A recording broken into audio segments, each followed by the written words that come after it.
भगंदर में पहला एब्सेस होगा और बाद में उसका भगंदर का ट्रैक बनेगा।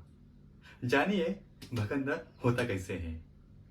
बहुत बार पेशेंट मुझे पूछते हैं कि सर ये भगंदर ये कैसे होता है। तो आज का वीडियो स्पेशली भगंदर के ऊपर।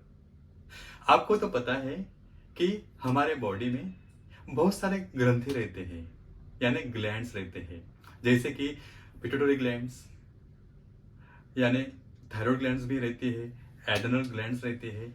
वैसे हमारा जो मलमार्ग है वहां पे एनल ग्लैंड्स रहती है, गुदगत ग्रंथि रहती है। तकरीबन हमारे मलमार्ग में एक 8 से 10 एनल ग्लैंड्स रहती है कि जिसमें हमारे मलमार्ग में वो ओपन होती है। ये क्या काम करती है? जो मलमार्ग में जो एनल ग्लैंड्स रहती है वो लुब्रिकेशन का काम करती है, यानी जिससे जो मल है वो इजीली पास होता है। आपको तो पता है कि हमारे मल में बहुत सारे बैक्टीरिया रहते हैं, बहुत सारा इन्फेक्शन रहता है। तो कभी कभी क्या होता है कि ये जो मल में जो बैक्टीरिया रहते हैं वो एनल ग्लैंड्स में जो ओपन होती है उसमें बैठ जाती है, और जो ग्लैंड है वो इन्फेक्ट करती है, वहां पे इन्फेक्शन बन जाता है। इन्फेक्शन बनने के बाद वहां पे पस बन जाता है, मवाद बन जाता है। पेशेंट को अचानक से हमारे मलमार्ग के साइड में अचानक से सूजन आ जाती है, पेशेंट को दर्द होने लगता है, अचानक से वहां पे फोड़ा बनने लगता है, और ये जो फोड़ा है 1-2 दिन के बाद, फोड़ा पकने के बाद वो फूटता है, और फूटने के बाद उसमें से पस आता है, मवाद आता है, और बाद में भगंदर का ट्रैक बनता है।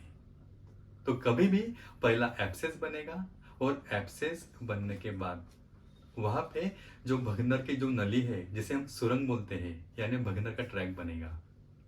जितना बड़ा एब्सेस उतना बड़ा भगंदर का ट्रैक। एब्सेस जिधर जिधर फैलेगा वहां वहां भगंदर का ट्रैक बनेगा। वैसे 4 टाइप्स होते हैं भगंदर के। जितना डीप एब्सेस जाएगा उतना डीप भगंदर का ट्रैक जाएगा। ये जो भगंदर कितना कॉम्प्लिकेटेड है ये कैसा हमको समझेगा? एमआरआई के ऊपर।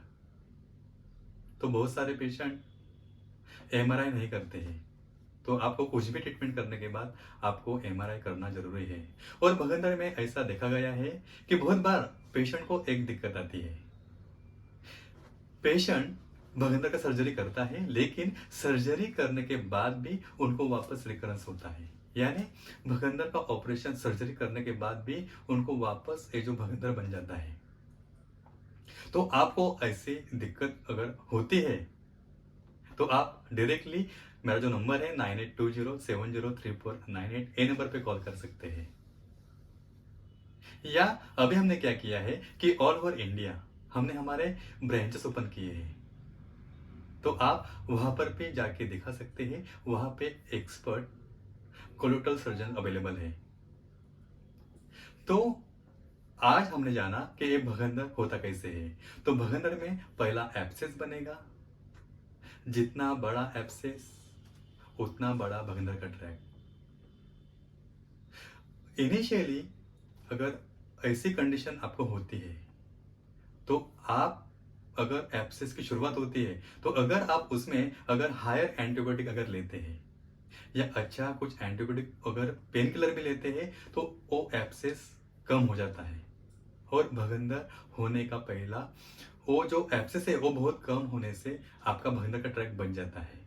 यानी बहुत बार ऐसा होता है कि जो पेशेंट भगंदर होने का पहला एब्सेस में अगर हायर एंटीबायोटिक लेते हैं कि जनरली उनको सर्जरी की जरूरत नहीं लगती, लेकिन एक बार पूरा एब्सेस बनता है, ट्रैक बनता है, तो एक बार भगंदर का ट्रैक अगर बन गया तो आप कितना भी मेडिसिन लेवे कुछ फर्क नहीं होता है। तो उसके लिए आपको लेजर ट्रीटमेंट करनी पड़ती है।